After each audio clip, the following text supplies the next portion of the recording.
Hi Ed, welcome back. Can you tell us about the first half of the race in this leg of the ICOM Cup?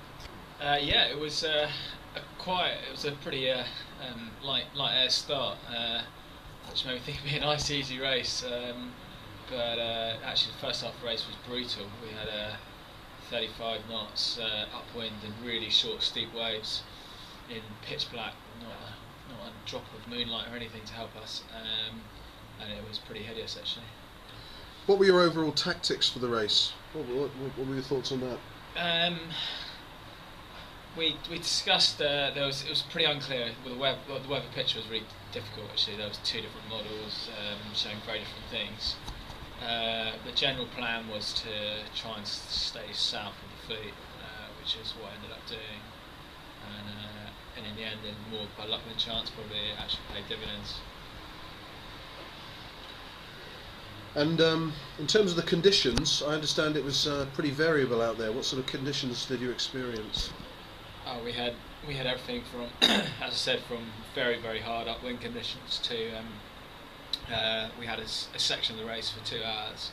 I had a spinnaker up, but was going against the waves, so I was literally going upwind with the spinnaker almost, which was pretty horrible. That doesn't sound very nice at all. Yeah, bumpy. Any particular dramas? Any on the water dramas? My brand new head torch broke, which was a bit upsetting. A couple of small breakages and some electrical. My electronics weren't working too well, but apart from that, nothing too major. Luckily, compared to other people, I got off pretty lightly, I think.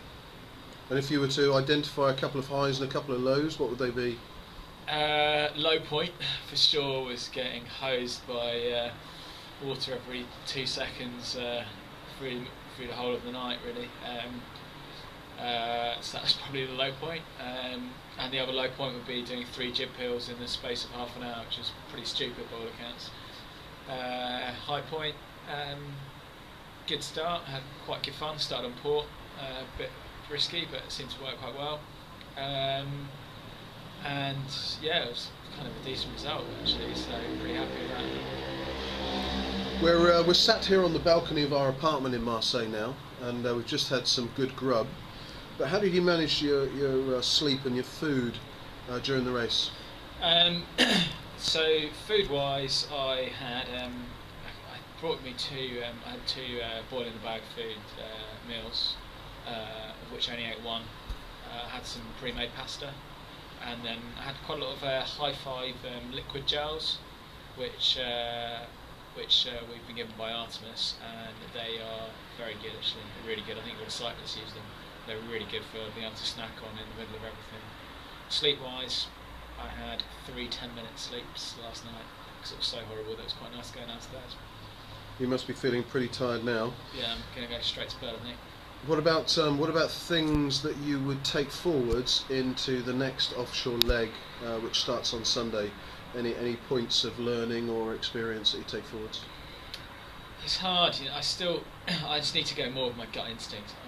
I've done a lot of offshores, and kind of all the same rules apply, and I try and apply them. But normally, whenever I start making stupid decisions, it's when I do something because I start questioning myself. If I just go with what my gut says, then I think I'll probably do better.